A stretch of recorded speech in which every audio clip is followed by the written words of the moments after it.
Okay. I was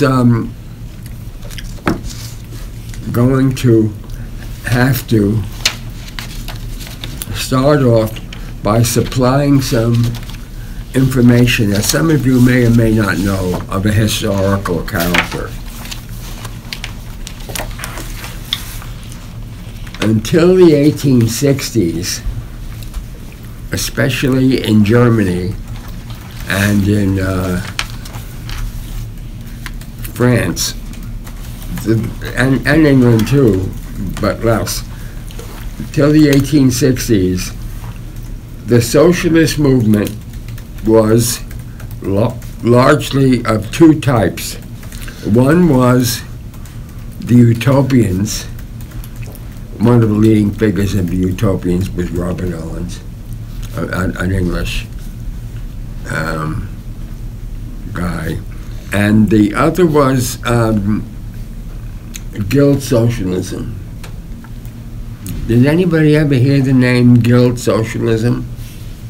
Do you know who Pierre-Joseph Proudhon is? Proudhon, yeah. Yeah, did you know that he was a guild socialist? No, I never heard that word. Never heard that word.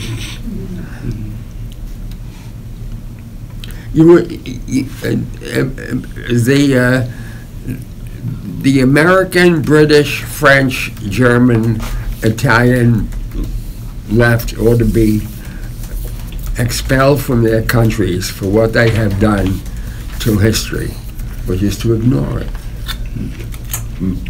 Completely ignore it. In 1860s, however,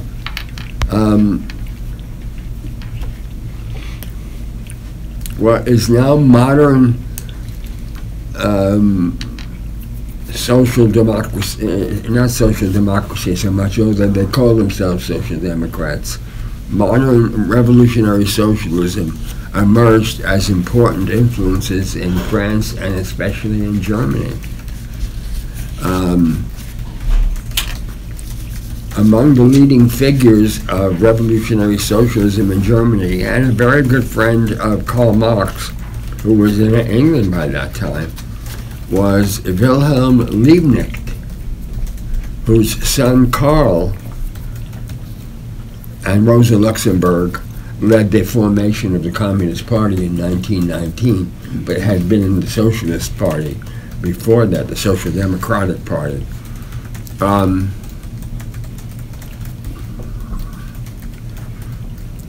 But the Social Democratic Party, parties of England, of France, of Germany, which were the leading parties, and of the United States, which was not a leading party either of social democracy, turned, if not exclusively in the technical sense, for all intents and purposes, turned to the electoral arena as their goal and their practice. We are now back to those socialist parties who became essentially parliamentary socialist parties and had no or little street action. Their protest was entirely in the chambers of Parliament. They actually began to believe by the turn of the 20th century, given their successes in the legislatures, that socialism might be brought to Europe anyway by parliamentary means. They controlled at least a third of the legislature in Germany, but something but their parliamentary emphasis was matched by, in Germany at least, and by the community movements that they in fact controlled. For those who want to know about the community movements of Germany, which were quite separate from the parliamentary party, you have one book that you could read and you could get a pretty good picture of what went on. It's by a former, he's dead now, a former Princeton professor whose name was Karl Schorsky, German Social Democracy, 1905-1917. And although he extols the achievement of creating what amounted to a socialist social movement, it wasn't a social movement that was separate from socialism. It was part of the Socialist Party, but made one major criticism. He said they lost track of the question of power. They were basically, even into the war, they were a cultural and a social movement within the Socialist Party, but did not participate much in what was happening to the Socialist Party outside of themselves, which was the drift towards parliamentary socialism. And it meant that a whole wing of the socialist movement was more or less isolated from the rest of the country. That was his criticism.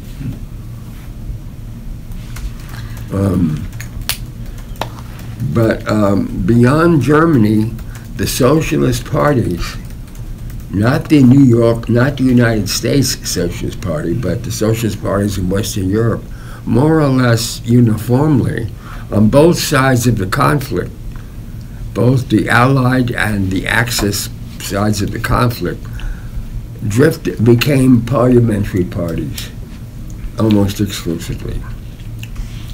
And they voted for their country's war debts, which meant that they were on board.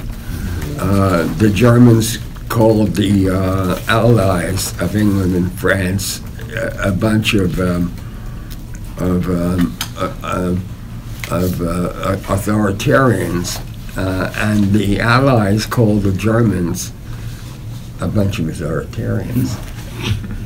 They were both right, and both wrong in certain respects. But they were, by that time, completely roped into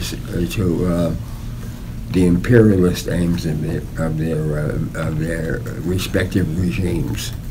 So it was it was a major imperialist war that did, in fact, as Luxemburg and Lenin both predicted, Rosa Luxemburg, uprisings in especially the losing countries like Germany and Russia.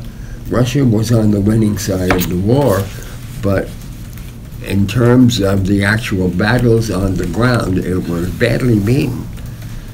And the Bolsheviks were able to capture considerable support among the soldiers who were deeply disappointed that their country could not wage a respectful war, and that they were beaten and to a large extent were being impoverished by that war.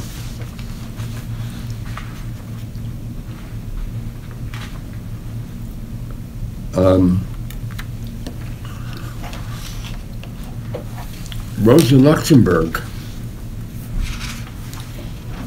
was a political theorist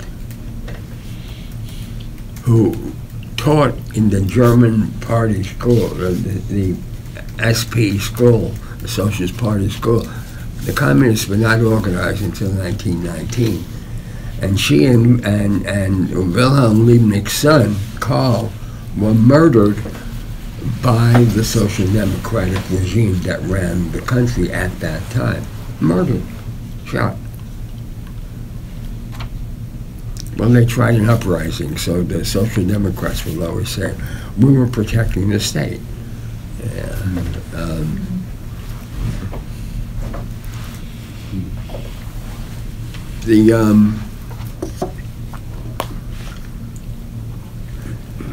the left from 1918 and 1919 until today,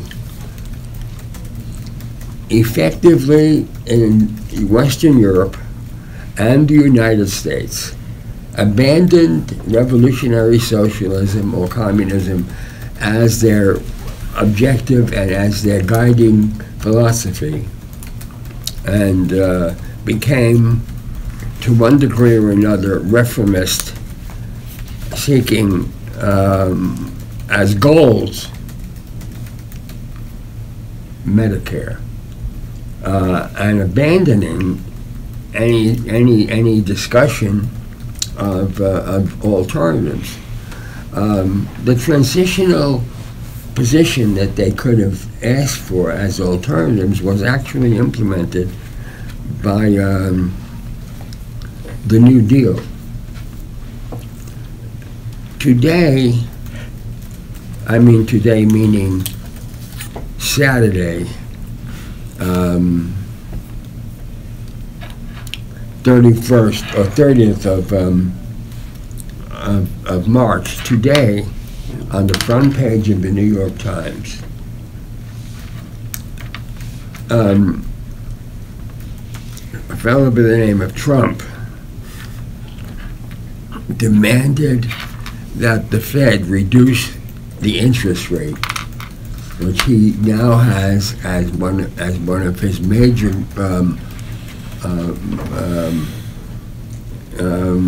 platforms. And the Times points out that he opposed the reduced interest rate strategy that the Obama administration had implemented to the Federal Reserve. You mean today, April 6th? What? Today is April 6th. I mean, he was thinking about it on March 30th. Yeah.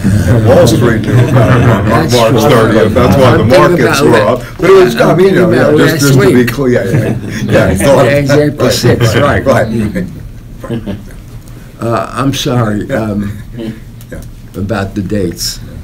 We're in T.S. Eliot's month, you know, the wasteland. Anyway, whatever you believe about the interest rate and its relationship to the economy, this is a prime point of view of conservative economics. It's called monetarism. We live in a country, and I think it's also true of England, of Great Britain, and France, in which the alternative to monetary policy, which has got to do with the manipulation of the interest rate in order to increase employment, which is called fiscal policy, which translates to the creation by the state of jobs, creation of actual jobs, not of hoping for a trickle down from monetarism.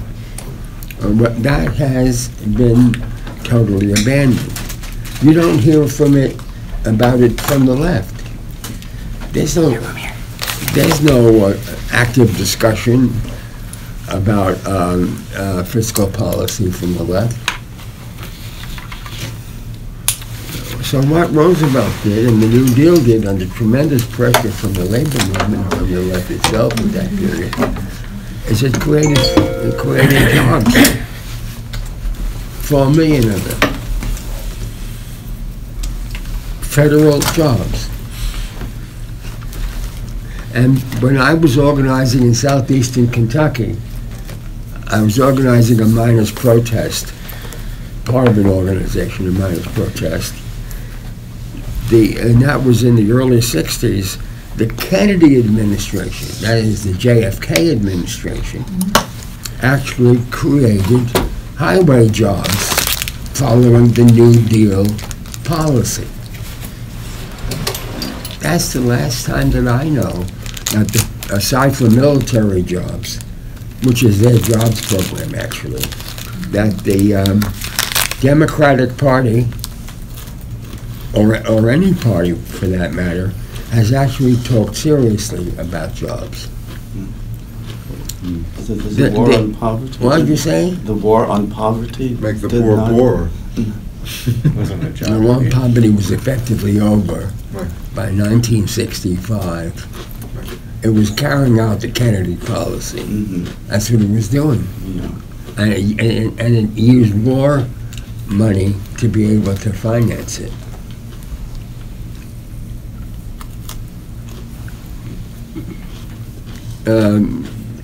A very large fraction of the Democratic Party by 1965 began to agitate for insurance programs to oppose jobs programs. And they won in 1966. It's called Medicare, which is an insurance program, not a jobs program. It says anybody who's on pension, or even not pension, who's over 62 or 65, can collect, 65 actually, can collect a version of health insurance.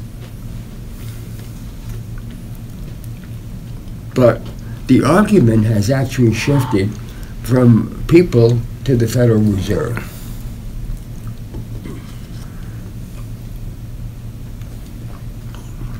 I promise you that if you were following political economy in the United States from the 1930s to the late 1950s, you would have found Democratic economists, New Deal economists, who were essentially Keynesian, talking about job creation.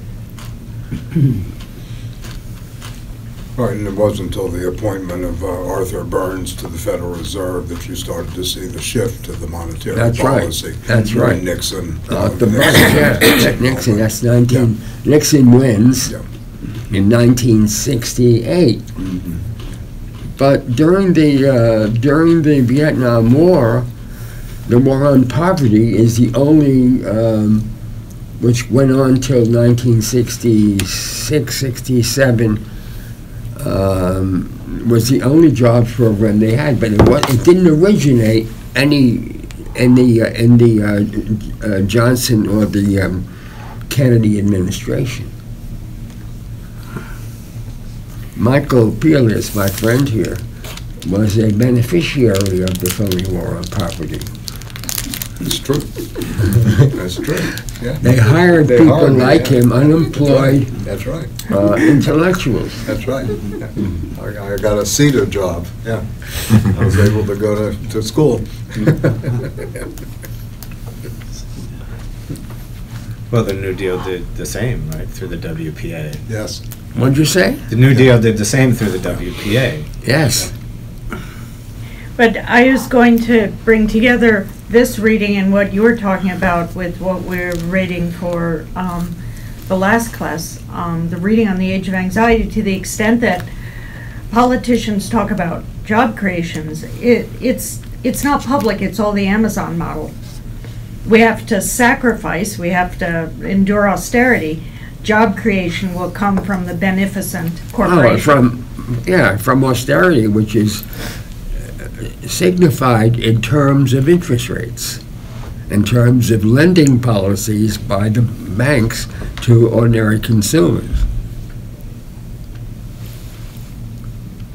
and to small business loans that would be in the neighborhood that small businesses could afford to take out the loan because they thought they could get a profit out of those loans, which would pay back the loans and at the same time make them some money so they could survive.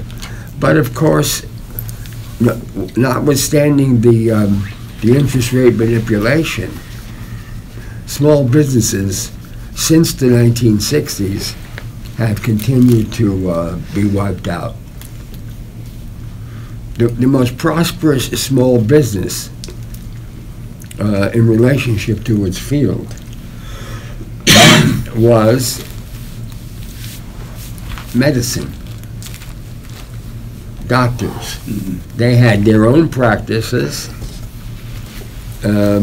because the medical systems of hospitals did not employ that many doctors. They were mostly doctors who were brought in from their private practices by the patients.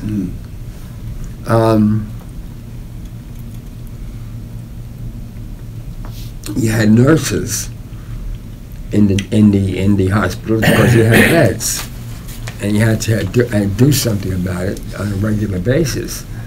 But not many doctors. The doctors came in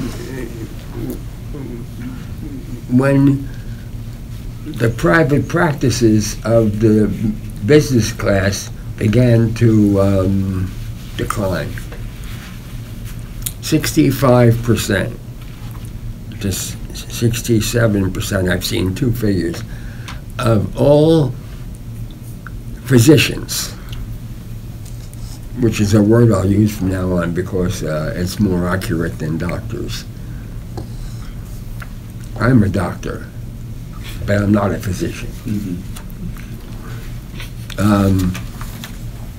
Physicians are largely employed by now healthcare centers, most of which are hospitals, not all of them.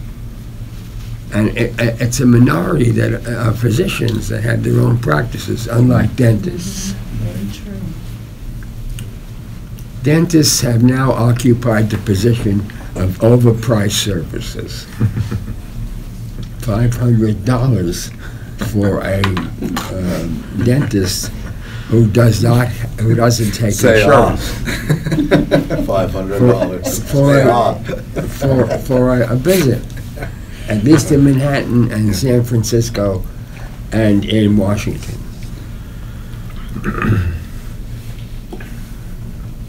And we have now the development of the concierge doctor who will visit you in their house, in your house for $400 to $600 a visit,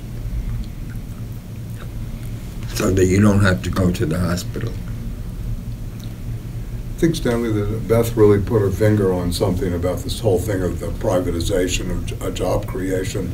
You know, in the last 20 years, now Apple is bigger than most of the banks, right? It has $200 to $300 billion worth of cash.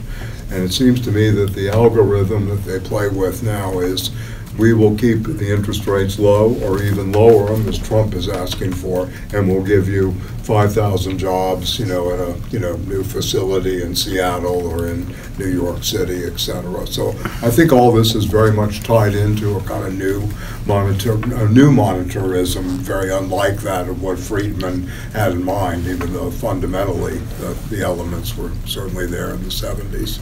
When the Chicago school, you know, started all of this. There's an assumption, right? Yeah. And the assumption is that jobs are created or destroyed by the vicissitudes of the interest rate,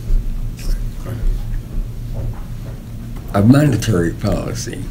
And rate of inflation. Yeah, and well, to a degree. Rate of inflation to a degree. Paul Krugman, Nobel Prize winning Paul Krugman, hasn't talked about job creation since his column in the New York Times.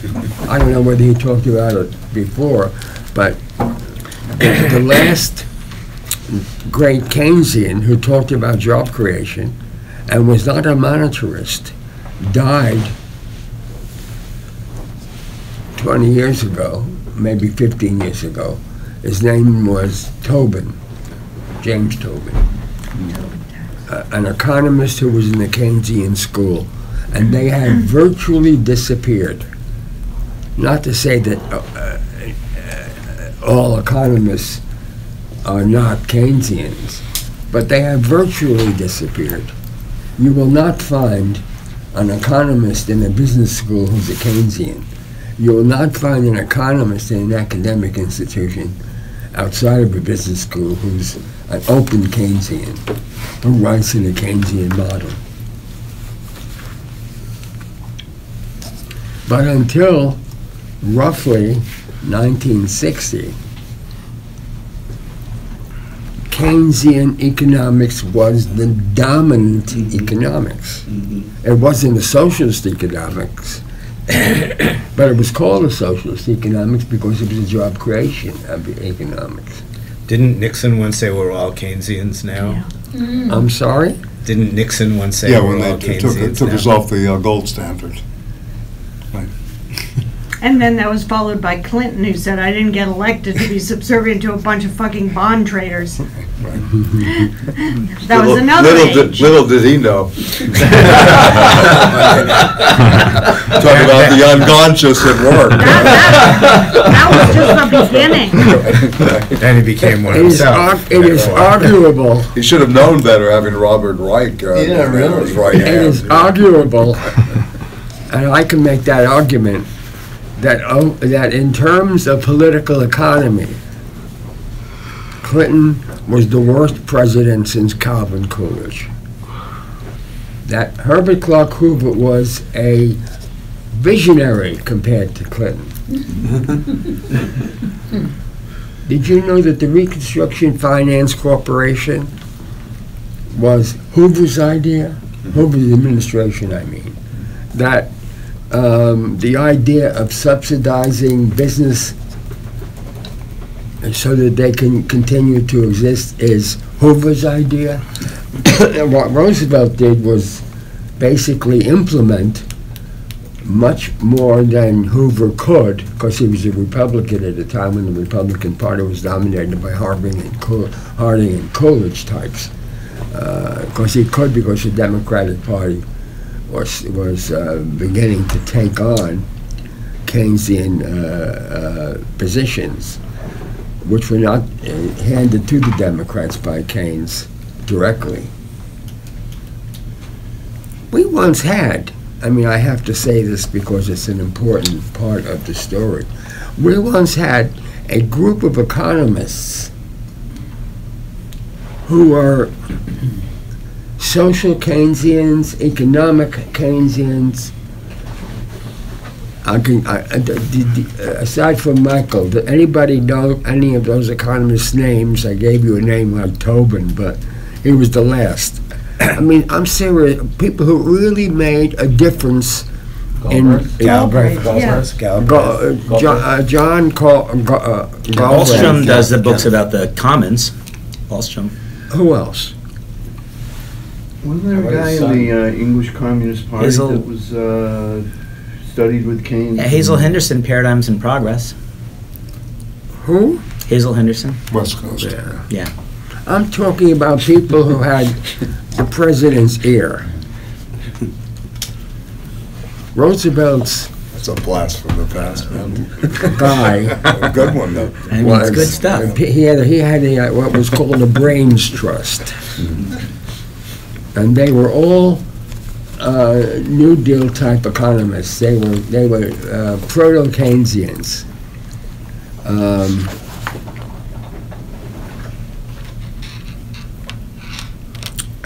One of them was Leon Kaiserling, a name that through the 50s was very, very prominent in the daily press and in the debates. He was critical of Eisenhower, but he was heard. He was a voice.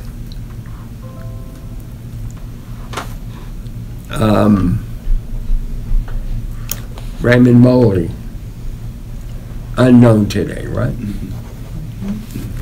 He was a conservative Keynesian type.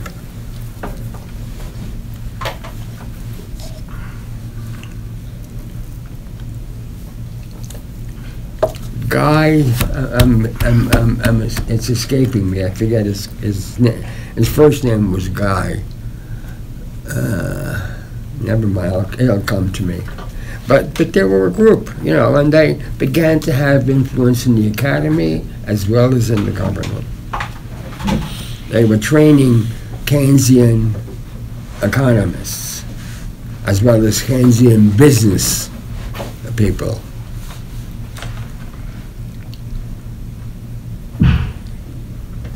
And that didn't end with the president after Roosevelt, Harry Truman, who was a Keynesian, who had a Keynesian cabinet. And that was the beginning of the end of Keynesianism. Why? But wasn't the stimulus, for whatever critique you have, and I'm sure there's a big critique, the Obama era stimulus, wasn't that a Keynesian intervention to some extent? It was 40% tax breaks. No. So right there. Yeah, no, it wasn't a full. It wasn't a. What Keynes said is, print money if you have to, print fictitious capital so you can employ people on future debt. And when confronted with, Professor Keynes, isn't it true that we will accumulate tremendous debt as a result of your policy in the long run? And he said, in the long run, we'll all be dead. We'll all be dead.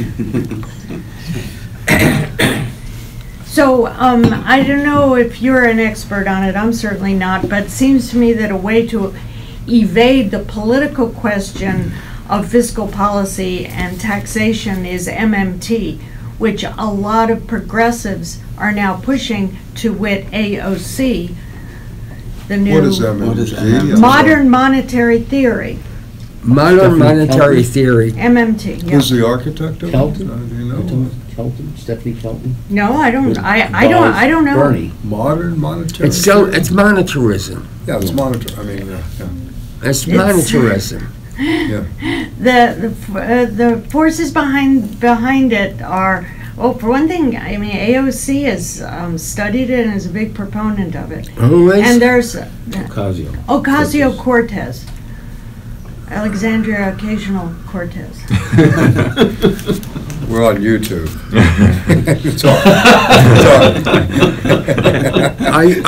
I've said much worse. One of the most interesting things that could be discussed about Cortez and her legacy, not personally, but who was the rebel woman who was a early member of the House of Representatives, who was a proto-Keynesian. Her name was Nancy Pelosi. Oh, God. She was considered a left-wing Democrat. wow. Her father was, the political boss of Baltimore, Maryland. Political bosses are not the worst No, thing. I know. I didn't say anything nasty about it. I like Tommy D'Alessandro.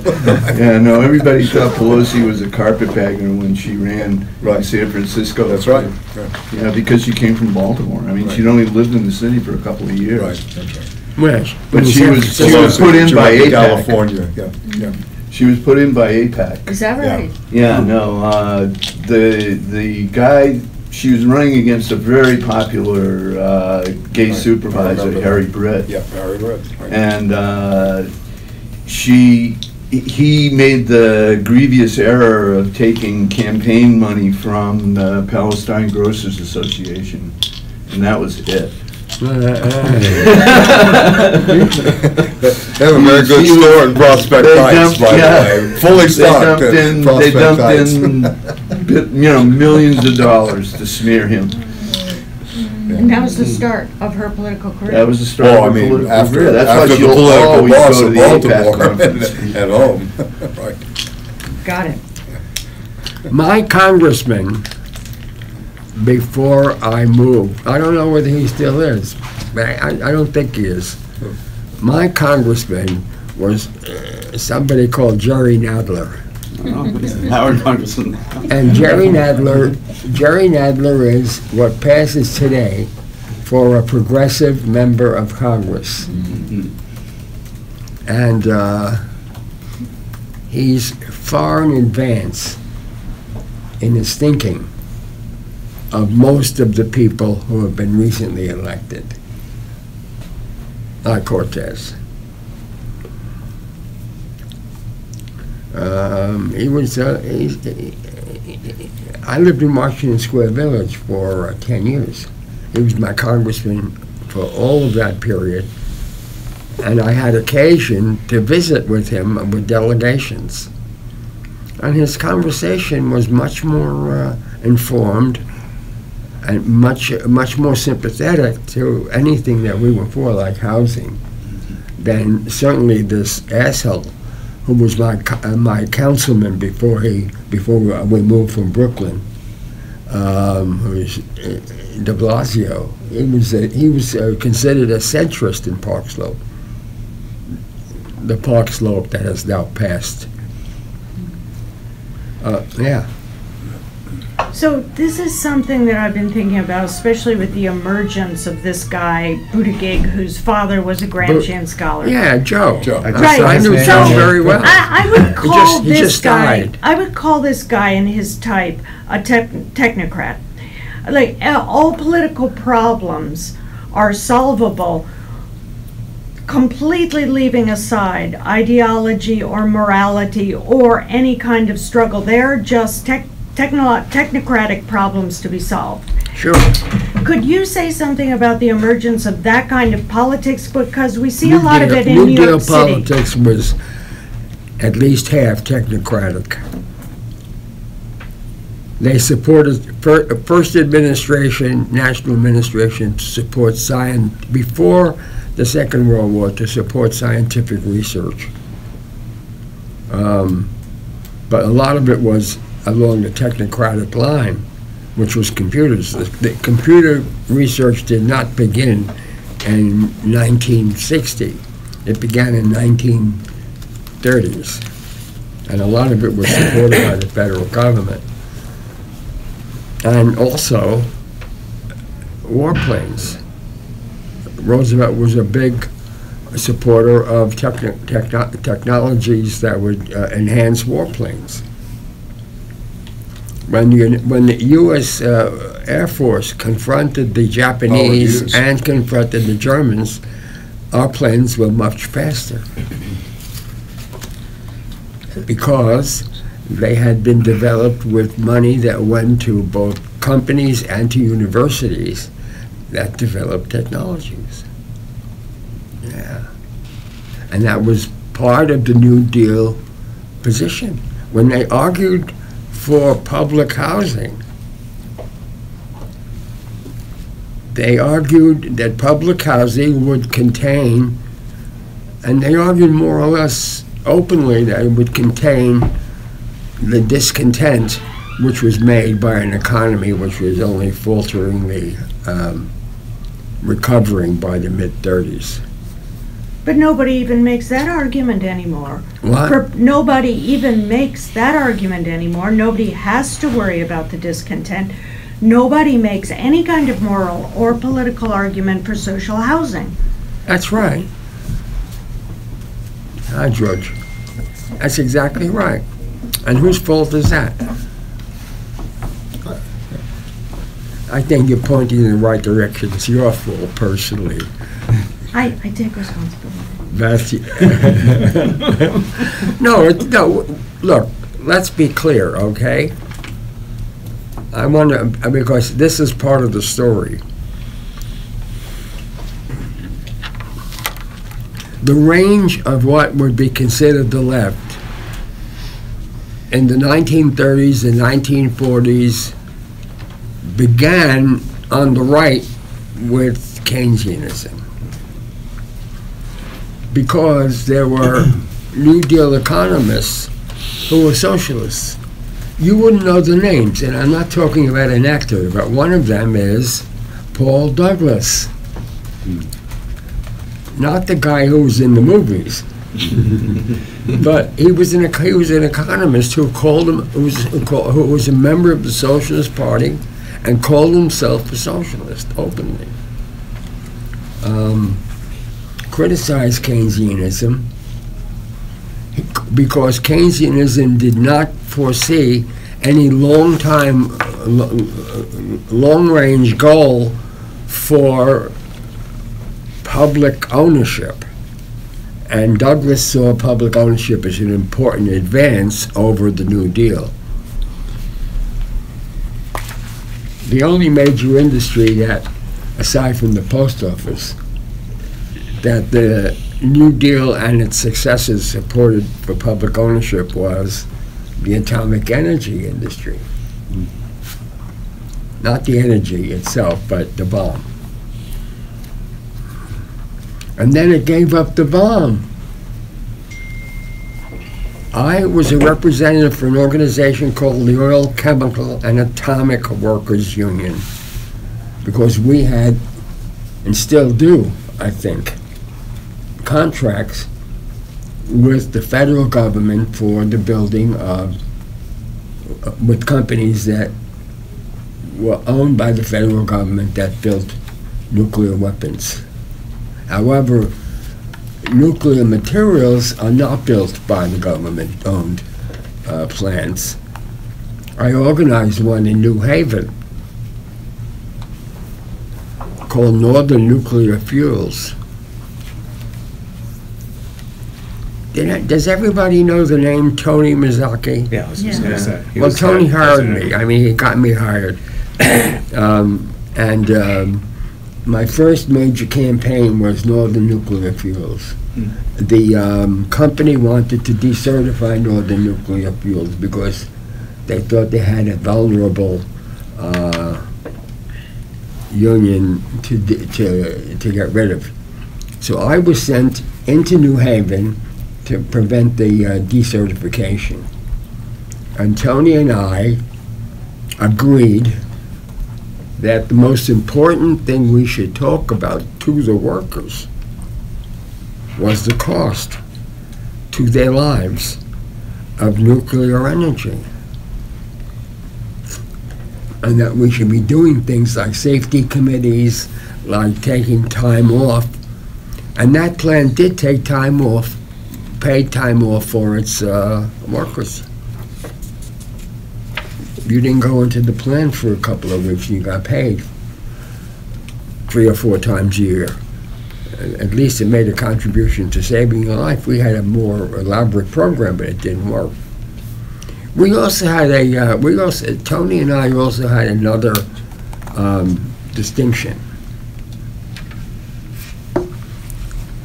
We, and because of Northern Nuclear Fuels and the oil industry generally, and the atomic energy industry and the chemical industry, we wrote the first draft with a AFL-CIO staff guy in a hotel room over a weekend of the occupational safety and health law. The 3 of us wrote it. And it was not unusual, even though I thought that Walter Richter was a motherfucker, for the progressive, quote-unquote, wing of the labor movement, which was mostly in the CIO, to make more imaginative proposals for unemployment insurance. I wrote the New Jersey Unemployment Insurance Act while I was unemployed, by the way. It was an But, incentive. yeah, I mean, this is important to remember. So Joel Jacobson, who was the executive secretary of the CIO Council, which outlived the AFL-CIO merger in '55, in 1960, when I was laid off, called me in. I was a delegate to the council for my local union, and asked me would I be interested in doing research on the occupational safety and health on the Unemployment Insurance Act. In New Jersey, I said yes. And I got paid for it, but very modestly. And then I just came out with a couple of proposals, alternatives actually, and we discussed them, brought them before the council, the CIO council, and the council approved one of them. They were all close together, they had differences though, and we brought it to the state legislature, and it passed, and the governor signed it.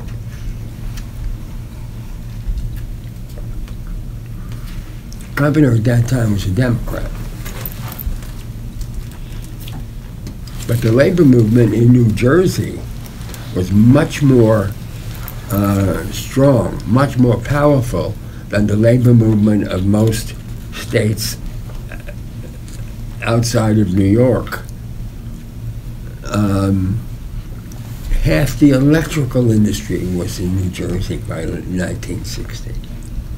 It had a substantial steel component to its economy. It also had a lot of war material, which were organized. But compared to not only the unions, but compared to the left today, Eastern Seaboard labor was far more progressive. I can measure in my own lifetime the deterioration of the left and of the labor movement, because the left was in fact the heart of a labor movement. Even a socialist left was the heart of a labor movement which had some real impact on legislation. I'm talking at the legislative level. They were not people who took the streets anymore. They went on strike, they picketed, outside the factory, which is mostly worthless.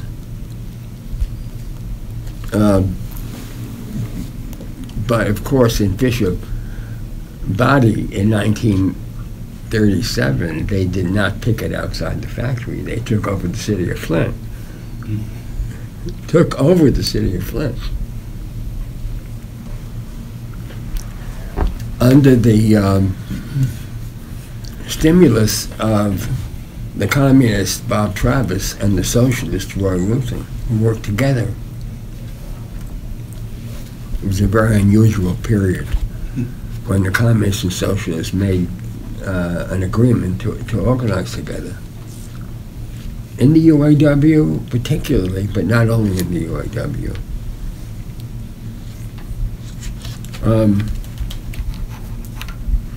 Okay, I just outlined certain things. Let's go on to this. 40 pages.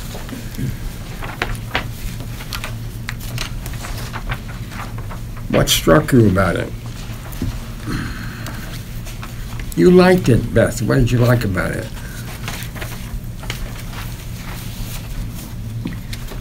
What did you find interesting? I liked the very dense history that I hadn't been exposed to before of the socialist communist movements. I also liked how you wove in theory really intensely with the Lukacs and the Gramsci. That's why I'm not read. Okay. But you go back to the Lukacs and Gramsci a lot, which is good. You go, those are your, when did those become your source material? Like Lukacs and Gramsci, then you've gone back to that, mind that a bit. Lukacs and Gramsci, right. That's true. Who, Negri, especially Lukacs and Gramsci, but also Gramsci, who Negri abhorred. He thought they were both hopeless revisionists. But that was also true of his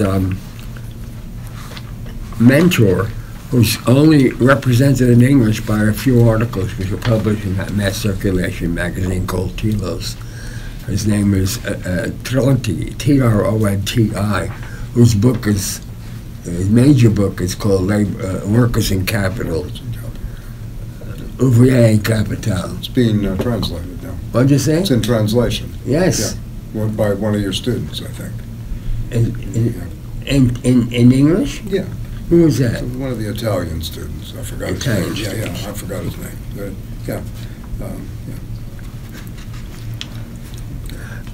People don't like to read dense things, and they don't know what to do about references when they haven't read Gramsci and they haven't read Lukacs. Lukacs' history in class consciousness today is read almost exclusively in a few universities. It stays in print because it sells well enough. This stays in print, but the price is high. Well, what's interesting that you do in this chapter vis-a-vis Lukacs is you point out a text that in the History and Class Consciousness that's not read, which is on the problem of organization. That's hardly ever read in academic settings or by anybody on the last chapter. Yes, the last chapter of the book. On organization. Right? That's what's interesting here. You're not just dealing with reification, the essay that's mostly assigned, or what is orthodox Marxism, even though those are very dense and important. How many people in this room have actually read History and Class Consciousness or own it? You read it? I have read read it it, together. not the entire book straight through. I read selections. But I'm whole started at chapters? the beginning now, so I'm about a quarter of the way through. You own it? Yeah. Oh. All right, I think given how serious that book is, we should read two things for the rest of the semester, this semester, and I would start with Lukacs.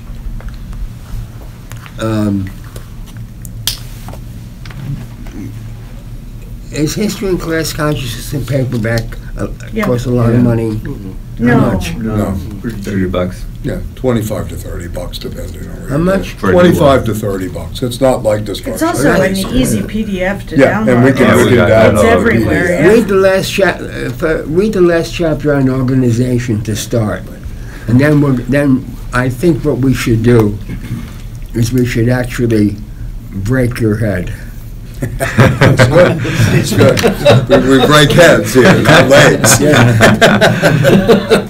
I like that. That's a good slogan for The chapter on consciousness, We on break class heads. consciousness.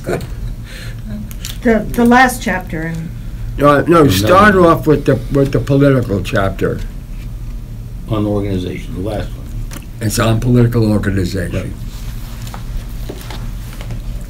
I think it's the only chapter that I know of that is exclusively on political organization of his writings that are available in English anyway. Probably in Hungarian you could find something more than that because he was a political activist. Well, there are interventions like tactics. What'd you say? Tactics and ethics, right? Tactics and ethics. Right. That's good. Interventions. Yeah, but I think history. I think you Yeah. have to read Consciousness Yeah, oh, yeah. of the Proletariat. so I'm looking at it. What chapter are you talking about? Last chapter. Oh, towards a methodology of the problem of organization. Yes. Okay.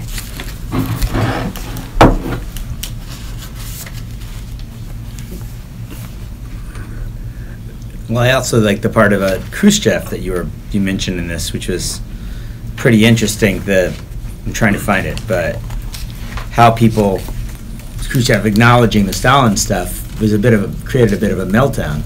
I mean, Yeah. that sort of undermined a bit of a radical imagination in some ways. Yeah. The Italian CP, which is now called, what is it called? The Democratic Party. Democratic Party of the Left. Democratic Party of the Democratic Left? Party, yeah. Not the Italian, well, the German.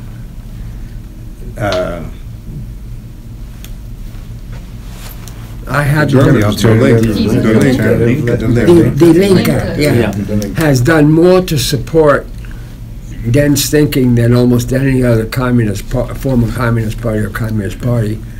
It has 350 study groups in Germany of capital, which I think is a real achievement. It, however, is almost exclusively a parliamentary party. Right. Non-debtor nation, too. Yeah. They're I solvent. went, they invited me to Berlin Creditor nation. Yes, indeed. several times. Deutsche Bank. And Rick Wolf, my friend Rick Wolf, did nothing but ass-lick them. And I took them on. They stopped inviting me.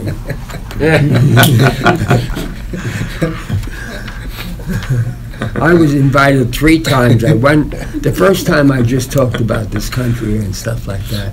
The second and third time, I was not friendly. I was friendly personally, but I was not friendly to their parliamentary turn. That's why we can't get any money out of the Rosa Luxemburg Foundation. Yeah.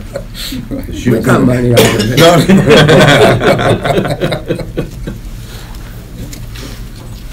The Rosa Luxemburg Foundation gave, or maybe still does, gives the conference, the Left Forum Conference, about $10,000 a year. But they always have to be pushed and shoved to give the money, because they think that the conference is too left-wing for them. Yes. I was on the Jane board Sanders. of the Left Forum. Yeah. I was a founder of Left Forum, and I have a confession to make. You're welcome to walk out on me for this confession. I'm a founder of the Democratic Socialist Organizing Committee. Democratic Socialists of America came out of a merger between the New American Movement and Democratic Socialist. You're forgiven. You've admitted the mistake so many times. Let me know Completely absolved from the ultra Bolsheviks in the room. Right? Good luck. Send you to the garlic farm in Gilroy. What? But Ben raised a good point about the 20th Congress and the dilution of the movement, right? Who I mean, does? Ben, before he left, about Khrushchev, the whole, he has to go. What did he say? I didn't hear him. He was struck by the discussion you had of Khrushchev and the, kind of dilution of the movement. What happened that afterwards? happened, afterwards, after, de-Stalinization, What you have is a series in Western Europe and the Americas, in Latin America and North America. You have a series of small, with some notable exceptions, of small, influential Marxist parties, which are basically I would call them, they're the pimple on the ass of large, populist, social democratic formations like in Bolivia and in Cuba. It was a it was a revolutionary formation, and the Communist Party was against the revolution at first. And now that revolution calls itself the Communist Party of Cuba. But you see the deterioration. For example, just on history, how many people know, and I'm not, that at one point a communist-led guerrilla movement in Brazil ruled a third of the country, mainly in the countryside. It was a rural movement which had many sympathizers in the cities, particularly Sao Paulo, but it did actually rule a third of the country. The leading figure was Luis Carlos Prestes, Prestes,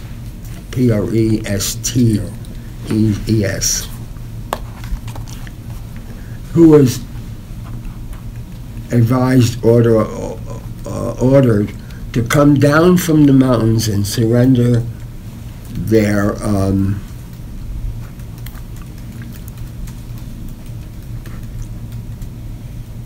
weapons in 1964, when Brazil had a social democratic president briefly. Soon to have a military dictatorship. Yeah. And Colombia with FARC too, and that's always the demand: lay down your weapons.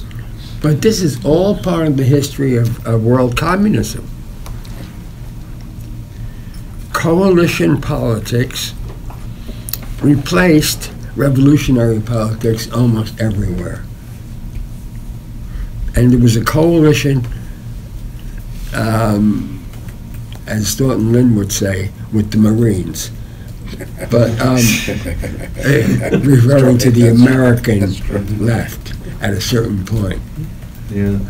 Now, the Communist Party of El Salvador was totally against the guerrilla movement in El Salvador until the military decided that they were going to wipe them out, and so they joined in self-defense.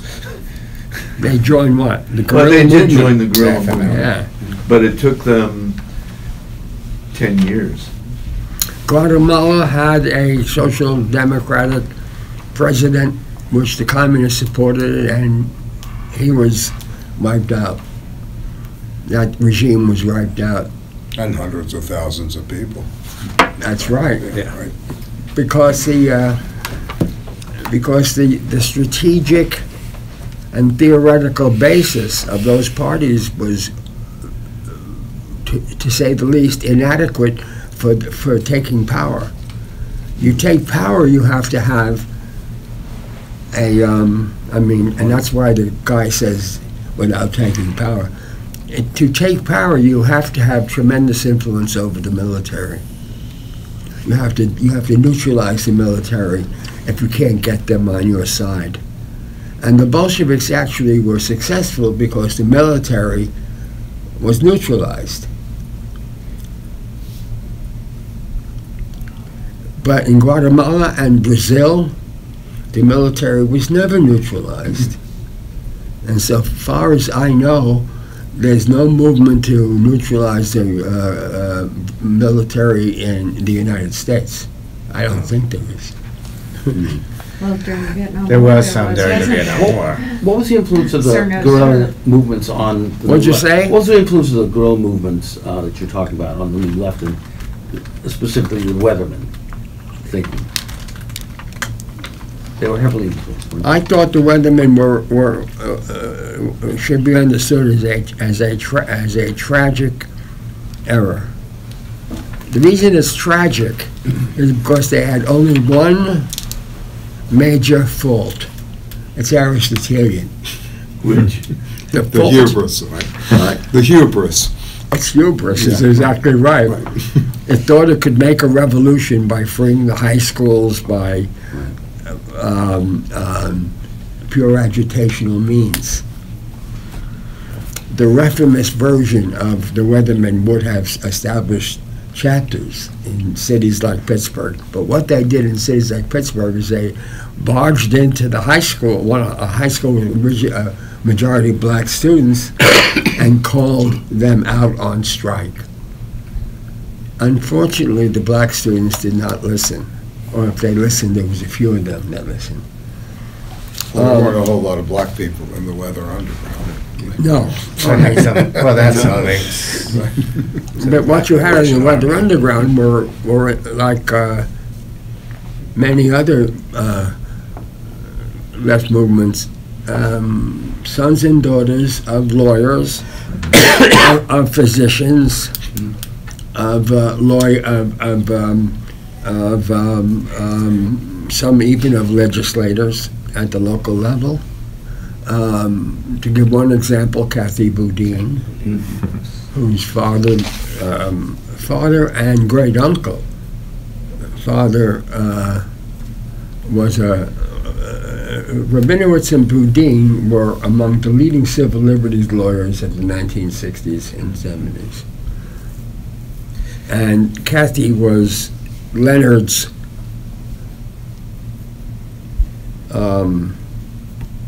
daughter. And the great uncle was Louis Boudin, who was an early Marxist.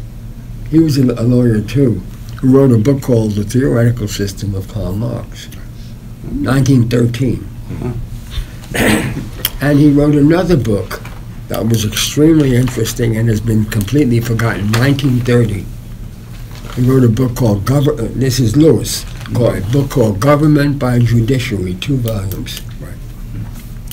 How the non-elected judiciary has taken over a large part of the state. Can I ask a sort of a question coming from fuzzy memory about the Weather Underground? One of the things that I remember is, it was in a way just a slogan, which was raise hell in the mother country. That it was almost like a sort of giving up on the possibility of revolution in the US, and that the job of revolutionaries in the US was just to create enough chaos sort of in support of the national liberation movements. That's right. In the third Yep, world. that was But the movement was not here. It was in national liberation movement territory, like El I mean, Salvador. that's sort of the link to the Yeah, or well, earlier Rogers sort of admitted his sort of cult worship of the guerrilla movements at that time, and thought that an armed band of vanguard could, as you say, create enough chaos that who knows what would happen. Well, you know, in a And way he you meant, could say of course, this in was a a- way you could say it played a role in Guerrilla getting the movements US are out of not Vietnam. always He meant it's delusional, was delusional. matter of hubris. Just to give an example which you're all aware of, which is Cuba. Right. The Communist Party of Cuba entrenched in Havana, entrenched. Not tiny, not huge, but it had a lot of influence at the rank and file level, opposed the guerrilla movement that Che and Fidel led, and finally came over when the revolution was successful. And some of the key figures of the Communist Party were brought into the government of Fidel Castro. Key figures. One thing about Che, which I kind of realized fairly recently, is he was in Guatemala when the coup happened and was arrested for a while. And it was really that experience that kind of hardened him toward, you know, taking power through electoral means, and was part of their fierce determination to like smash the forces. This is a footnote. Have you ever heard of the Argentine novelist? Of an Argentine novelist who wrote short stories and a very famous novel called Hopscotch. Yeah. Huh? Cortázar. Cortázar. Yeah. He wrote a short story.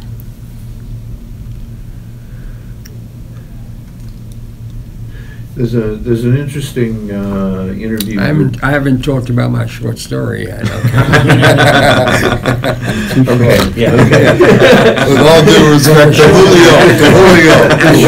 And the short story is about Be different if it was Manuel Puig. The short story is about Che,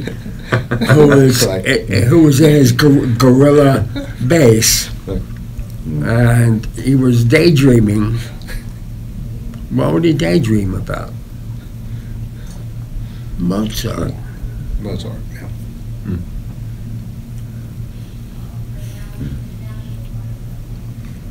When Albert Einstein was asked what was his most important influence on his work, he was a little ironic. He picked up his violin and started to play Mozart. Theodor Wiesengrund Adorno thought that music was the most subversive of the arts.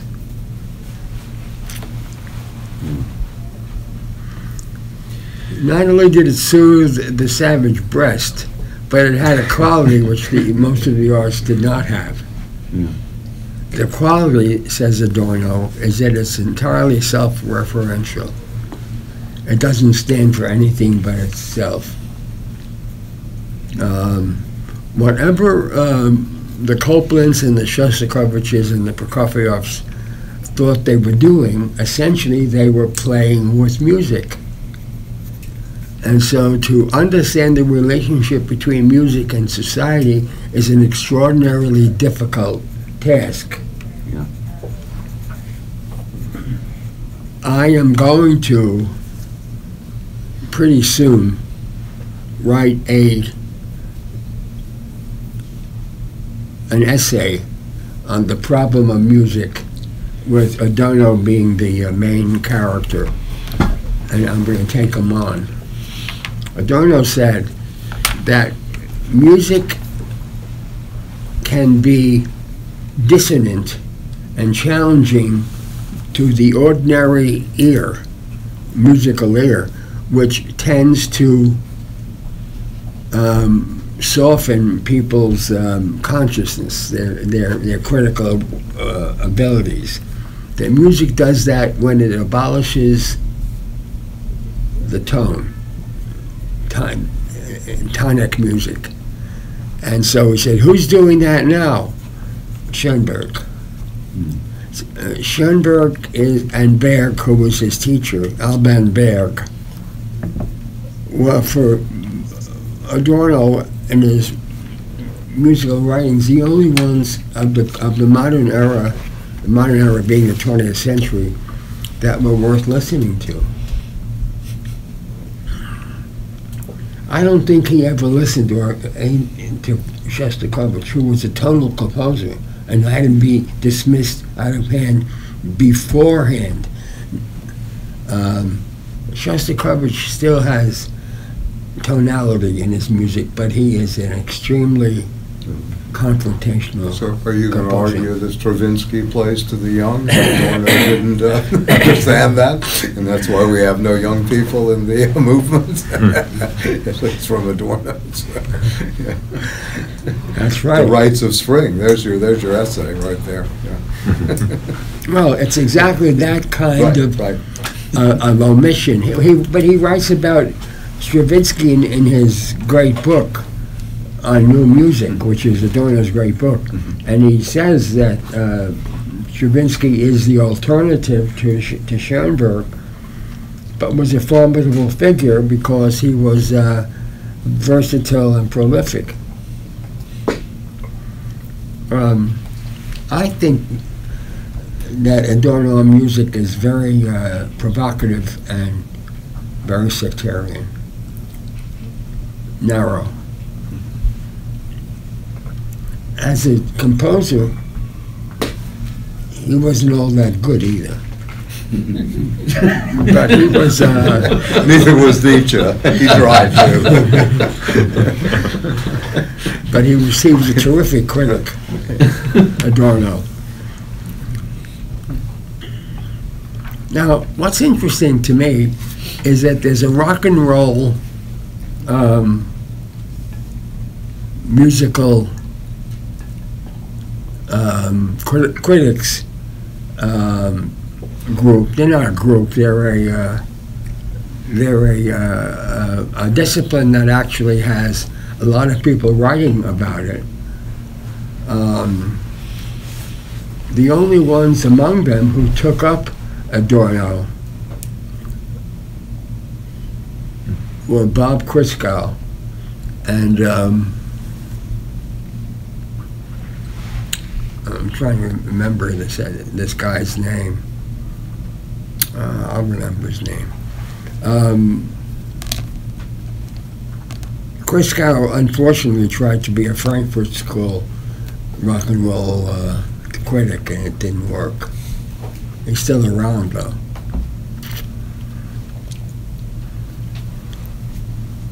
I lived with a rock and roll critic for 25 years.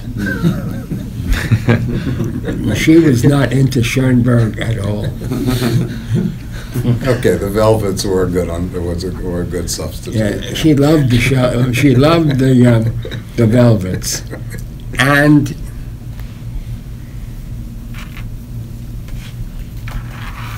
Van Morrison. And she got to like even Bob Dylan, who she didn't like to start with.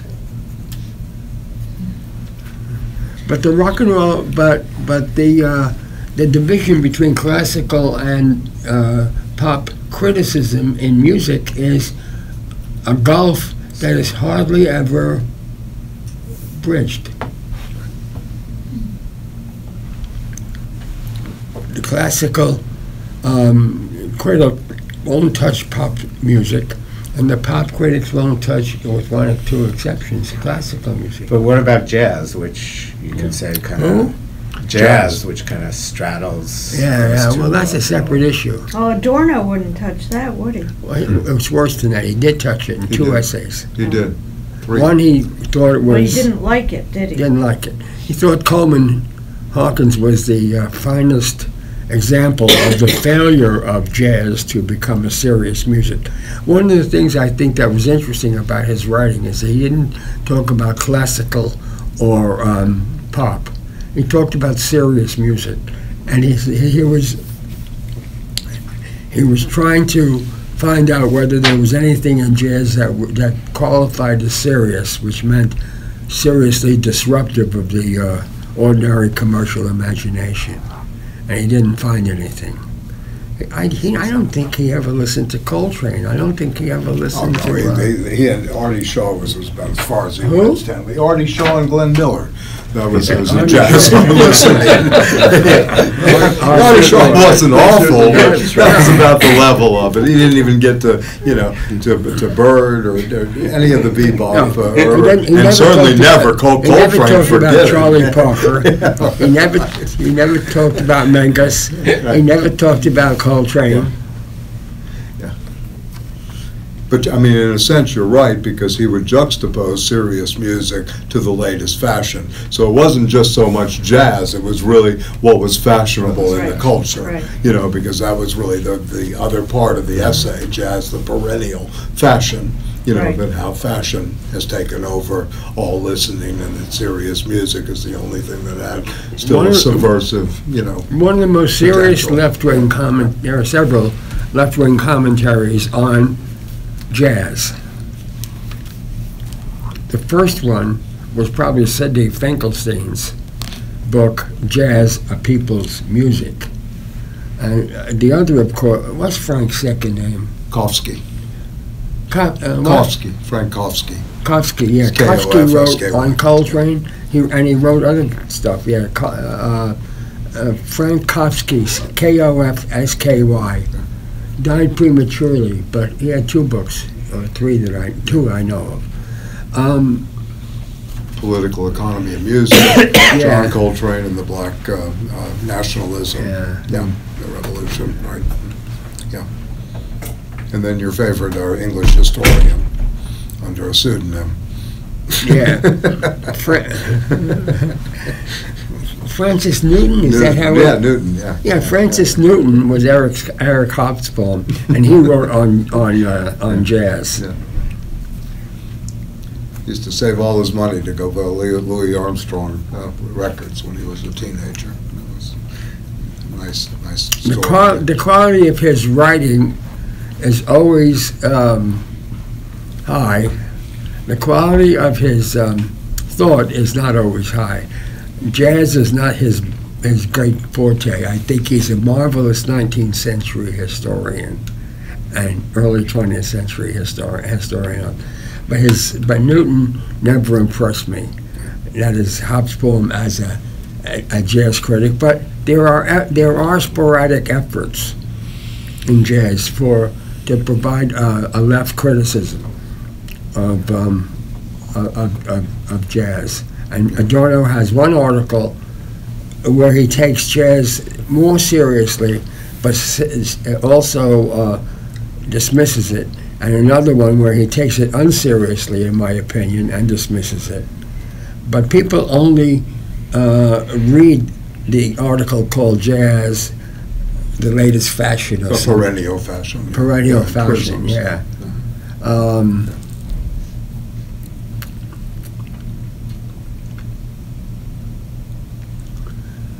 Adorno on literature, however, is very, very good.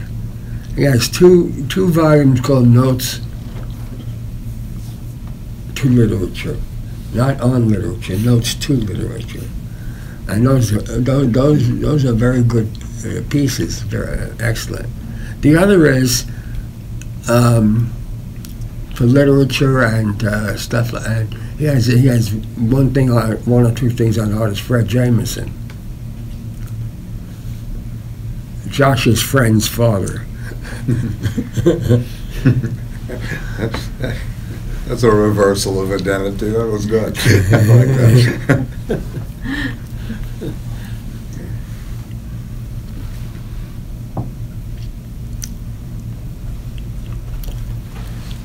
Jameson has expanded well beyond simply the literary text, and as far as I can tell, wrote very little on poetry.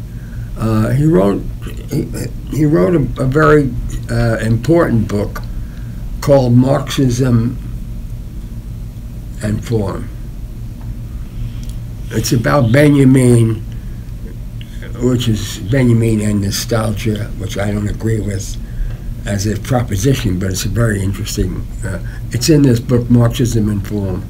He has stuff in the political unconscious, on literary things, and he's got a series of books that are his essays on literary form. It's on Adorno, right? Brecht, Benjamin, Bloch, right? Marxism Bloch, yeah. in Form has multiple. Bloch has a book on music, and the book on music is not separate from his book, The Principle of Hope. The Principle of Hope is his utopian declaration of the future, of the possible future, which in many ways was a sharp break with Adorno, and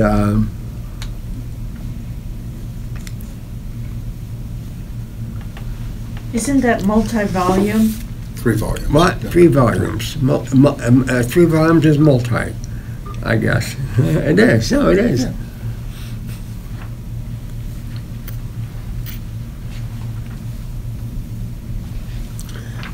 You can't write about music from a Marxist perspective by beginning with the listening. You have to begin with a theory of art, which some of it is in Marx, some of it is in all these people I've been talking about. And what the problem is with the Americans is that the Americans are not good at theory, by and large. There are some good ones. Fred is good. Fred is from South Jersey. Fred Jameson's from South Jersey. His father was a physician. He got radicalized by going to Paris. He was going to go to Paris to learn about Sartre in preparation for his PhD. His PhD was written on Sartre and form. Form was his interest at that time. Yeah. Sartre. Style, yeah. Sartre. Sartre. And in Paris he got radicalized by Sartre and by people around him.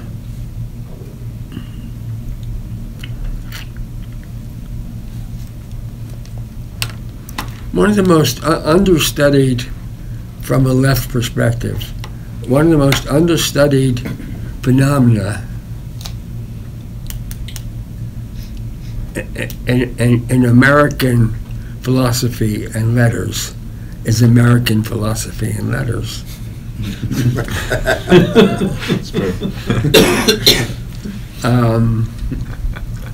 Jameson's an exception.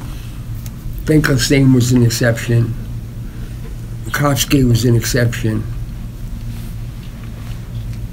But in order to do that successfully, you have to start with pragmatism.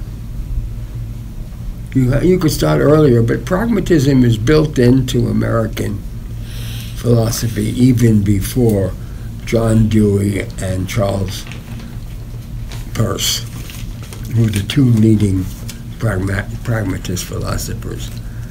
But the other part of the deficit is that since pragmatism is by and large unread by the left, the three leading figures, James, Peirce,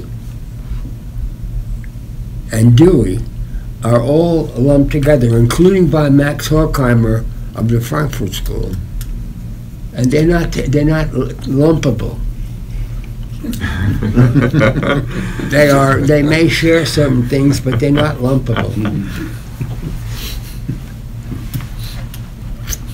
No theory of semiotics in James. No, James is a crude pragmatist. Yes, right. No free will in Horkheimer Peirce. read James. And the best I could get from my personal contact was that Fred Jameson read James and dismissed James out of hand. I said, Fred, have you read Experience in Nature? That's Dewey. Huh? Dewey. Yeah. Oh, yeah. I said, you're right about James. Have you read Principles of Psychology? Right. He did not. No.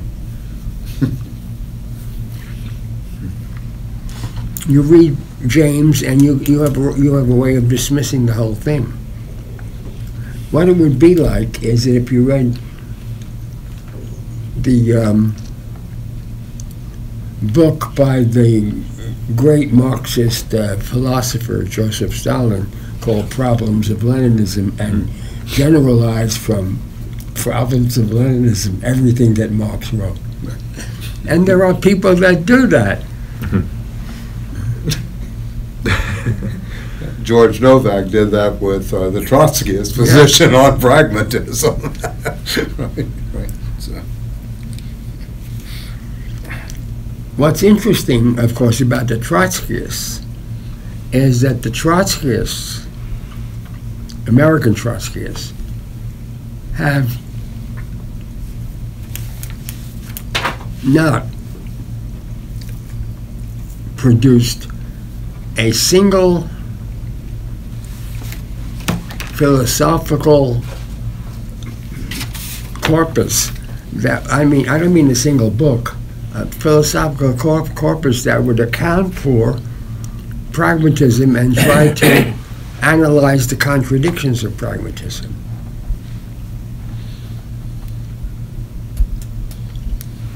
I have written on pragmatism here and there,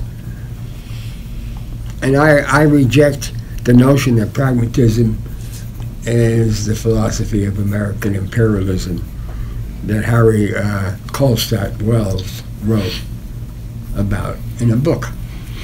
Harry Wells was a teacher at the Jefferson School, which was the communist school in New York City, and wrote several books. One is called The Failure of Freud. I think that's the correct title. Mm-hmm. The Pragmatism, Philosophy of American Imperialism, and one other. He wrote 3 books.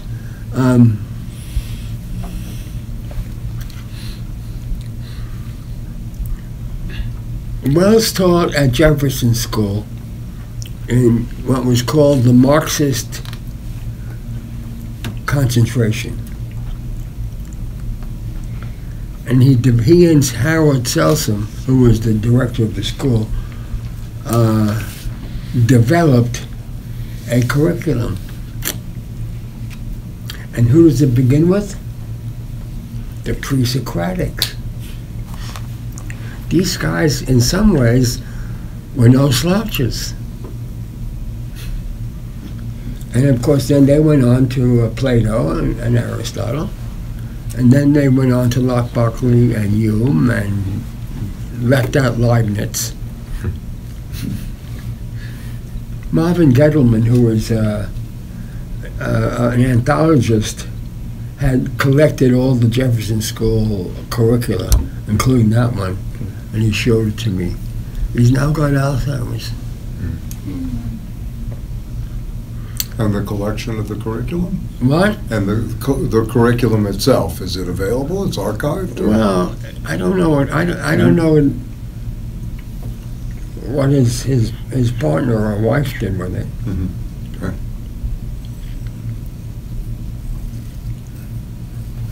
She's a historian.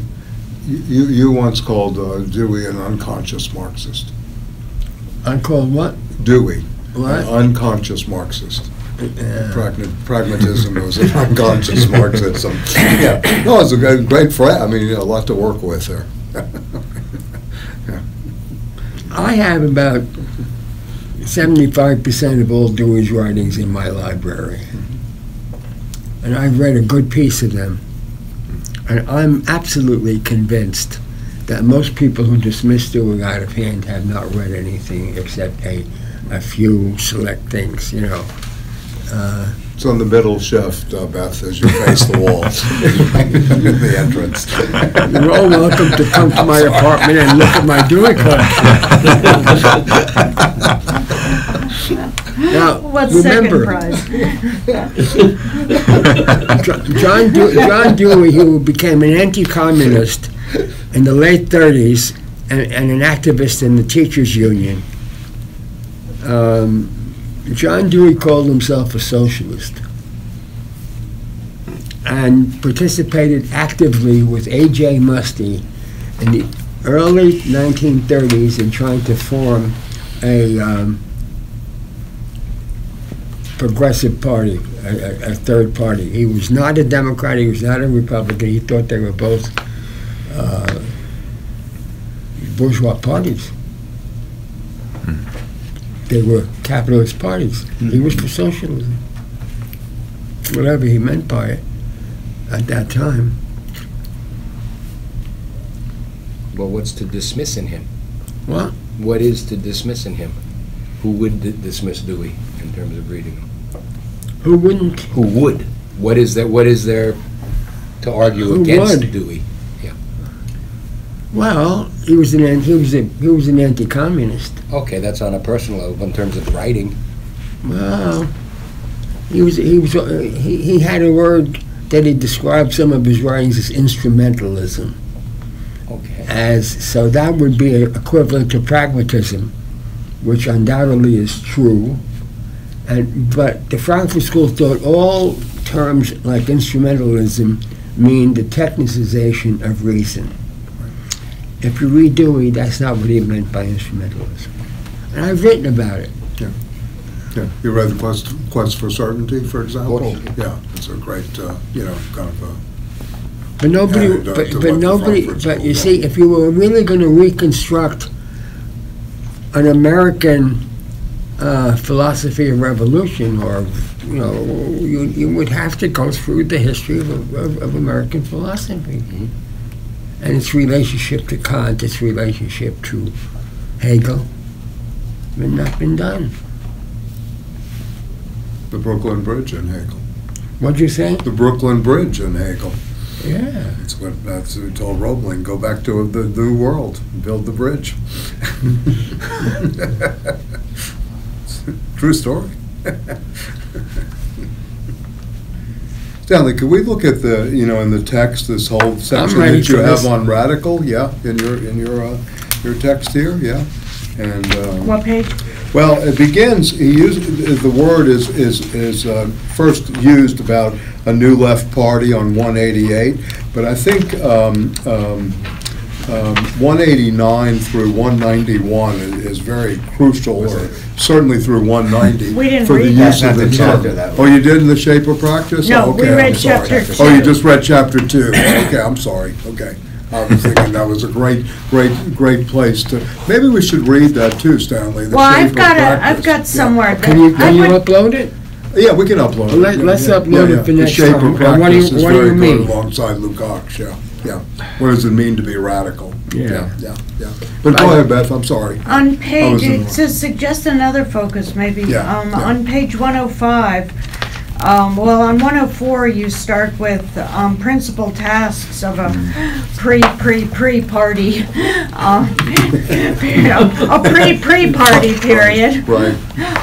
And number 2 is on page 105, and you have the second project would be to initiate a broad discussion of the central problems of social and political theory situated in the actuality of global as well as national situations. And then you list some of, you've referenced some of what was going on at the time of your writing of this book.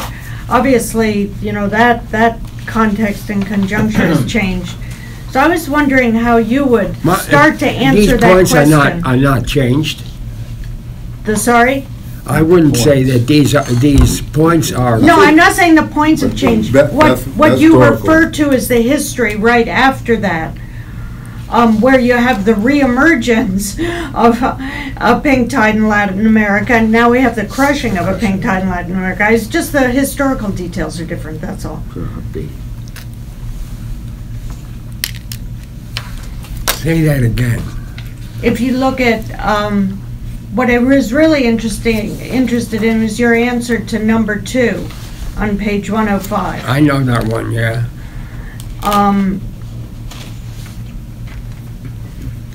And what about it? How would you start a broad discussion of the central problems of social and political theory being situated in the actuality of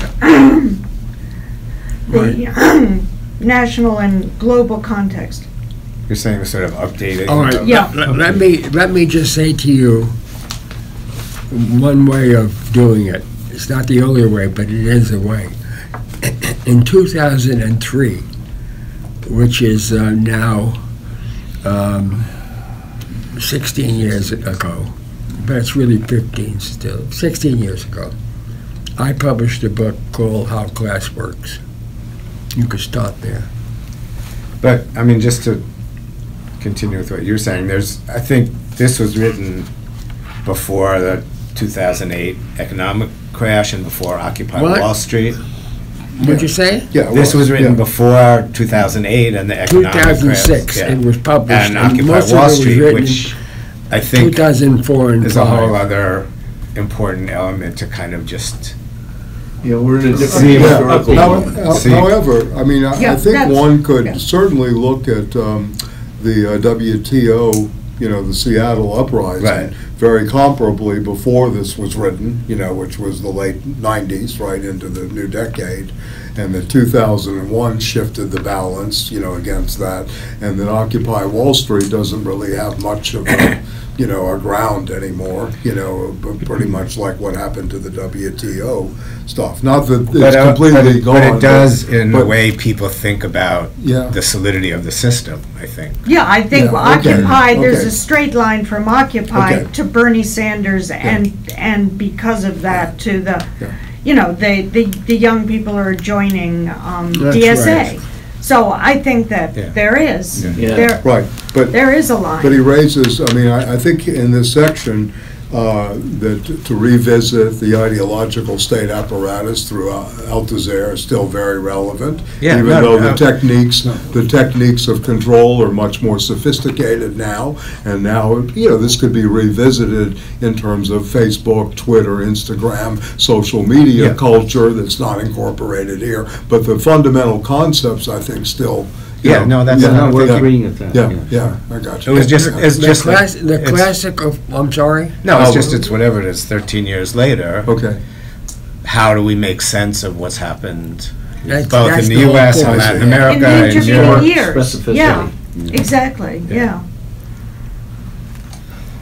Well, we have been in a period which still exists and started really in earnest. I don't mean to say there weren't examples before that, was the anti-war movement of the 1960s. There was an anti-Korean War movement, but it didn't have the same impact. There was an anti-World War II movement. The Council of Communists were opposed to the war. And, They thought the war was a second imperialist war. Well, it was. Well, I mean, that's so complicated. and it was, and the debate was sufficiently powerful that one of the leading journals on the intellectual left, which was close to Trotskyism, Partisan Review, most of the editors were either had been in the Socialist Workers' Party and had gone with Shachtman, or left Trotsky entirely in 1940. But the big debate in the Partisan Review and elsewhere in 1940, 41, etc., was, should the left support the war against fascism, as it were. And guess what? The two wings of the Trotskyist movement, the Independent Socialist League and the Socialist Workers' Party, were opposed to the war. Took different tactical positions with respect to what they should do in relationship to their opposition. But they were opposed. And the Council of Communists, whose major figure in that period was Paul Maddock, and the anarchists, who were smaller but still had some presence, major figure of the anarchists was Murray Bookchin's mentor, I forget his name. They were opposed to the war. The communists, after June 22nd, 1941, had no objection to the fight against fascism, but the reason was because in 1934 and 35, the parties globally took a sharp turn and stopped talking about the second imperialist war that was coming, but also became essentially anti-fascist rather than anti-capitalist. You got to take that seriously, because even though they were small in number, and they didn't have a mass base of any kind, which the communists did in different places, not nationally. The anti-war wing of the left was not insubstantial. It had some very visible figures attached to it. The very significant art historian Meyer Shapiro. You know Meyer Shapiro? You know his work? He was against the war. He was on the left of the Trotskyist movement.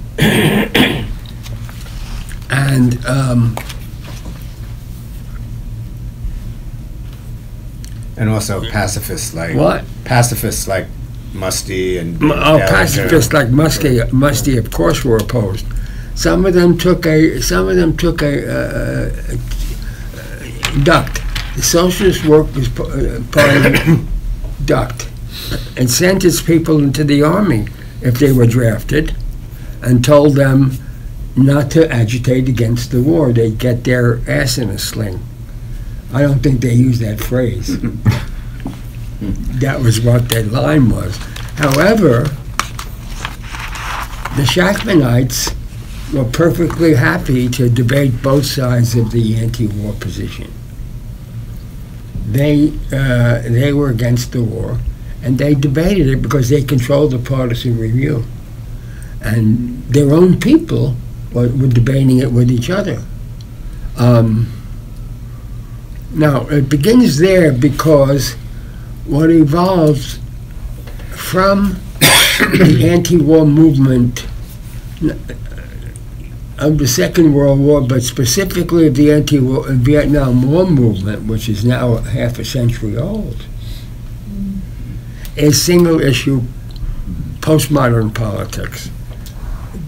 One of the most articulate writers in the wave of postmodern politics is Sheldon Wolin, who wrote a revision of his classic politics politics of vision in 1960. He wrote a revision in the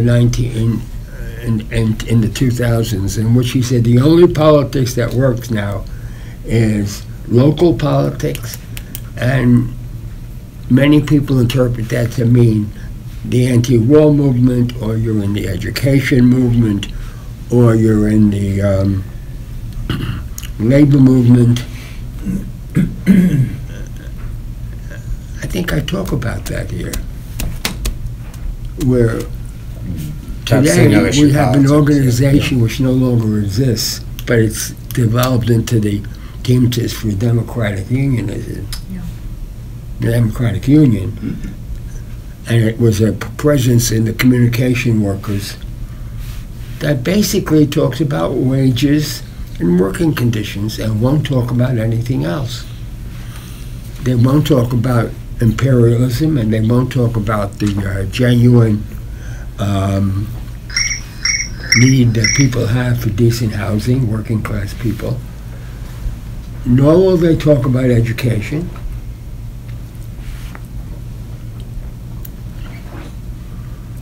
I mean, Beth, just to go back, I mean, I'm not finished. Okay, all right. Okay. Nor will they talk about science.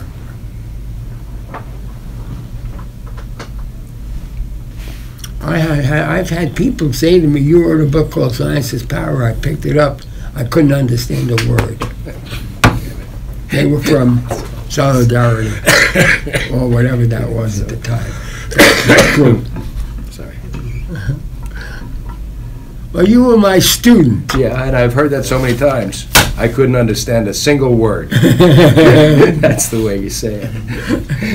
Couldn't understand a word. No, but certainly you could understand Science is Power. But you went through a lot of stages. Yeah.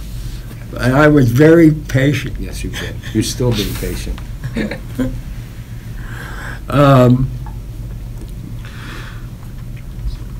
There was at one time a significant cohort which had an organization, Science for the People and some other stuff, of leftists, mostly in biology and some in physics. The great book, Dialectical Biology, written by Richard Levins and Richard Lawton, was one of the examples that came out of Science for the People. They had an intellectual project, which was to have a critique, among other things, of science. Not a critique that came from the outside, but came from the inside. The critique was not a critique, a polemic. The critique took primarily the form of reinterpreting, of rereading scientific discoveries, a dialectical process. And I rehearsed this in Science is Power.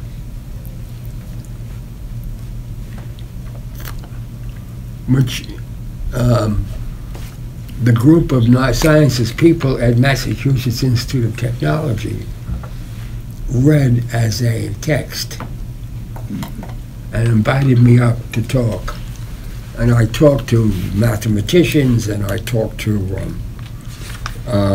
biologists, and I talked to physicists, and I said that the distinction between science and ideology cannot be an absolute distinction. In fact, there is no distinction fundamentally.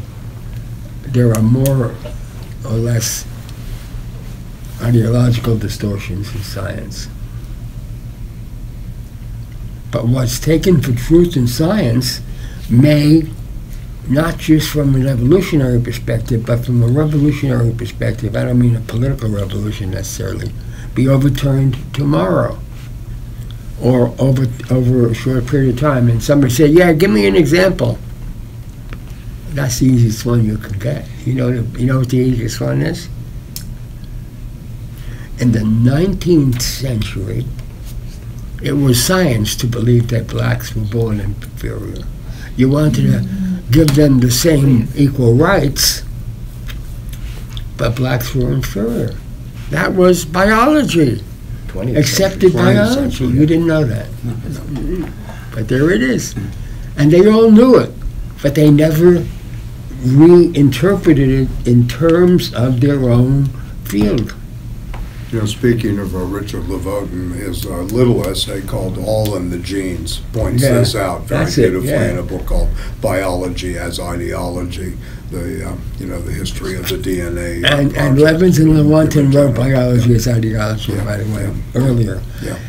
And Lewontin no longer is in that camp. But one of the most interesting parts of that is that you can ask the question, what's the relationship between the theory of relativity and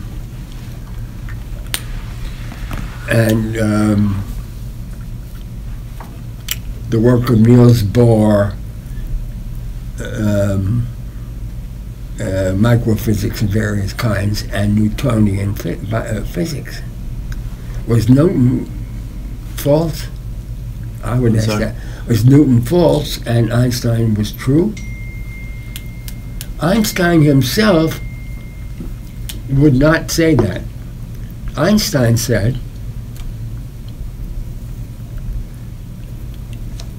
that his theory of relativity is a part of the theory of physics. But the general theory of physics initially was still Newtonian, and then he changed it, he developed a general theory of physics that was essentially Einsteinian, based on his notion of relativity. So you got to ask the question, was the past false, was it true, what is it? Marxism, with some exceptions, is immune to that question about itself. Not literally, not absolutely, but more or less. There are Marxists who will say, but about class structure, they'll quote Marx against you. I say, has nothing changed in 150 years in the society? Are clerical workers now part of the lower middle class, as Marx thought? That's what he thought. Or are teachers part of the middle class, as Marx thought?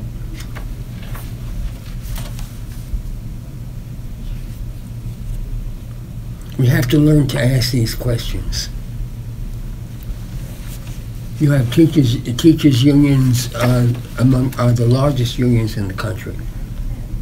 Between the NEA and the AFT, you have almost you have 4 million plus teachers and auxiliary personnel, school personnel organized into unions.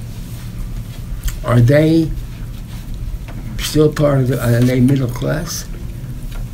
Are the West Virginia teachers who pulled their general strike without a union to tell them to have a general strike, are they still middle class?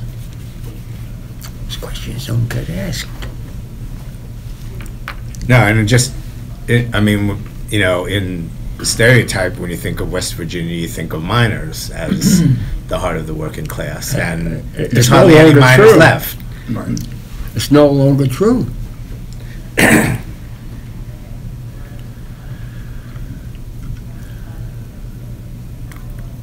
Well, historically, revolutionary movements have emerged out of teachers' unions. Well, historically, they emerged out of a number of different places.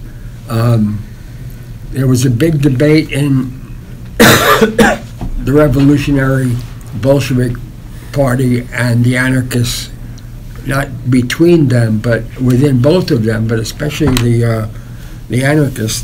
But there was a big debate as to what the status of the peasants were in Russia. Were they middle class? were they part of an emergent working class because they were becoming more and more shared tenants and more wage workers? And in the United States, the CP and the socialists were way ahead of the Bolsheviks. They organized shared tenants as workers. One in Kentucky, that was a socialist, and then the Tenant Farmers Union, which was a communist union in the South. They treated them as workers. And they'd be armed to go against anybody that was being evicted in the housing movement. Who? The communists would send armed people in to stop evictions of people from housing. You know, you imagine that today? Yeah. The best we got was on King Jeffries. Take the apartments and put, I was going to say also in terms of teachers that in Mexico, Oaxaca in particular, teachers were really at the heart of the uprisings. In France. Yeah. Most powerful union in France was the teachers' union. Yeah, no, the teachers' union was the heart of the forces of popular liberation in El Salvador. Yeah, well, those are good examples. Well, what about this essay that you read for this class? You're working overtime today, but it's good. It's good. Well, I think we ought to talk about this essay next time. Yeah. Okay. The essay itself, and start and read the last chapter of History and Class Consciousness, and we'll put it on the.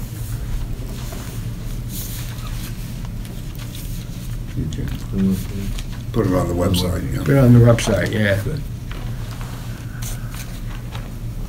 But we should read consciousness, the consciousness chapter of History and Class Consciousness. Reification. Yeah, the reification chapter. Reification and the consciousness of the proletariat, it's called. So the 2 chapters then. You asked a question before, and I want to try to respond. When History and Class Consciousness was translated into English in 1971, a group of primarily intellectuals sat down and spent 18 months on the book. Maybe you should name some of the people. Andrew Arado, Gene Cohen, Bertel Ullman. We met in Bertel's house in Washington Square Village. I was in that group. I needed some water. Okay. And we went through it line by line, almost. John Gerasi in that group? What? John Gerasi, was he in that group? Gerasi was not in the group, no. But you met at Cafe Dante a couple of times, too. Yes, that's true.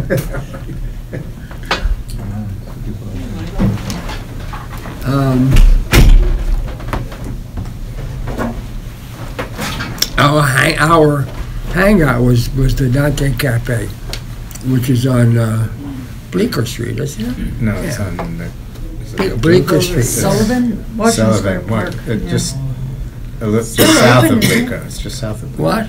Still open, isn't it? Yeah, well, it closed for a while, Oh, but did I it? think it's reopened. Yeah. But we don't have a tradition in this country of close reading. And Beth, if you ask the question, I'm not saying there is any one solution. But what is pretty clear is that the revolutionary movement is built by a combination of intellectuals and workers, some of whom are intellectuals themselves. And the second part of that is the conscious attempt to bring theory into the struggle by having people read stuff. I'm in a steel mill. I worked there for 10 years. We formed a study group, and we read Lenin's What Is to Be Done. What else do you read? But we read that. We read the manifesto of the Communist Party. We read Wage, Labor, and Capital by Marx himself, which is a pamphlet, popular pamphlet. And we had 9 guys in the study group, some of whom became local union officers, some of whom stayed as shop stewards or active members. But along those lines of close reading, Stanley, how do you respond when you're told, I couldn't understand a single thing? And Science is Power is very accessible, I think. So for someone who it's not accessible to, how do you reach them? Or You form a study group. Okay, I'll tell you what. If somebody, I'd be happy to, if I'm in the same town, I'd be happy to sit down with you and we could start a study group on that text if you want to. I'm not going to stay there, but I would do several sessions and have people learn how to do the close readings. good? Accepted, thank you. All right, for next week, we're going to do a close reading of Chapter 2. Sounds good. Are you? Oh, that's a shame.